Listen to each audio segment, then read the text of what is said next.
মাতরম। তৃণমূল কংগ্রেস জিন্দাবাদ, মমতা ব্যানার্জি জিন্দাবাদ। দলের তরফ থেকে যে দায়িত্ব দিয়েছে সেই দায়িত্ব মাননীয় মুখ্যমন্ত্রী ও আমাদের দলের সভানেত্রী সবার সর্বজনশ্রদ্ধেয় মমতাদি, তাকে আমি প্রণাম জানাই। আমাদের সাধারণ সম্পাদক ও আমাদের যুবরাজ অভিষেক বন্দ্যোপাধ্যায়, তাকেও আমি প্রণাম জানাই। আর আমাদের যেসব কর্মী ভাইরা আছেন তাদের যে কাজ, দিদি যেসব কাজ দিচ্ছেন, আপনার মানবিক যে কাজ 94টা যে প্রকল্প আছে, সেই প্রকল্পটা যেন সকলকে নিয়ে আমরা সেই দিদির যে চিন্তা ভাবনা, যে সকলে যেন সেই 94টা প্রকল্পের পরিষেবা পায়, সেটা সকলকে নিয়ে করার চেষ্টা করব। কারণ শুধু বাংলা নয়, ভারতবর্ষ নয়, গোটা পৃথিবীতে যে মমতা বন্দ্যোপাধ্যায় যে মানবিক প্রকল্পগুলো যেভাবে মানুষের সেবায় তিনি দিচ্ছেন, সেইটা সকলকে নিয়ে যাতে মানুষের কাছে পৌঁছাতে পারি, এইটাই ঈশ্বর আল্লাহর কাছে আশীর্বাদ চাইব যে দিদি যে দায়িত্ব দিয়েছে সকলকে নিয়ে যেন করতে পারি। দায়িত্ব শুনুন, আমি ছোটবেলা থেকে কখনো বুথের সভাপতি, কখনো অঞ্চলের সভাপতি, কখনো ব্লকের, কখনো টাউনের, কখনো জেলার দায়িত্বপ্রাপ্ত দিয়েছে। এবার রাজ্যের যখন দিয়েছেন, সে দিদি জানেন, দিদি যেভাবে অভিষেক বন্দ্যোপাধ্যায় যা নির্দেশ দেবেন, যা কাজ দেবেন মানুষের সেবার জন্য।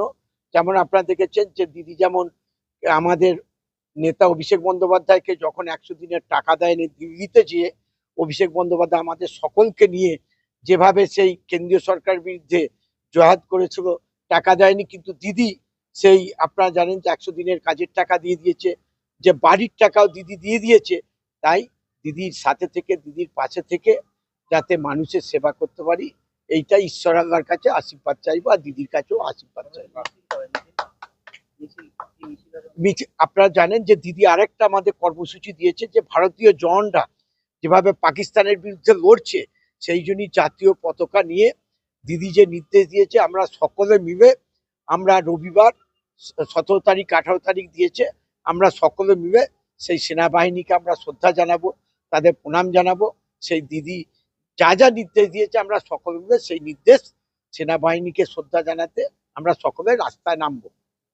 বিধানসভা এখানে 4টে বিধানসভা হেরে আছে, কিভাবে রিকভারি করবেন? আপনারা জানেন যে, আপনি তো জানেন যে আমাদের লোকসভা হলো, এখানে দিদি প্রার্থী করেছিল আমাদের মিতালি বাগ মহাশয়কে, অভিষেক বন্দ্যোপাধ্যায় প্রার্থী করেছিল, তাদেরও আমরা কথা দিয়েছিলাম যে আরামবাগ লোকসভায় আমরা জিতবো। তাই আমরা আরামবাগ লোকসভা আমরা সকলে মিলে, আমি নয়, আমরা সকলে মিলে দিদির পায়ে আমরা উৎসর্গ করেছি যে আরামবাগ লোকসভাকে। আরেকটা আপনারা জানেন যে দল যখন যা দায়িত্ব দিয়েছিল, যে আমার মিসেসকে, যেমন দিদি 2006 বিধানসভায় যখন প্রার্থী করেছিল, তখন সন্ত্রাস ছিল, আরামবাগে প্রবাদ ছিল সবার উপর মানুষ সত্য, তার উপর বিনয় দত্ত সিপিএম ছিল। পৃথিবীর সবচেয়ে বড় মস্তান হচ্ছে অনিল বোস, সে পৃথিবীর সবচেয়ে বড় মস্তান।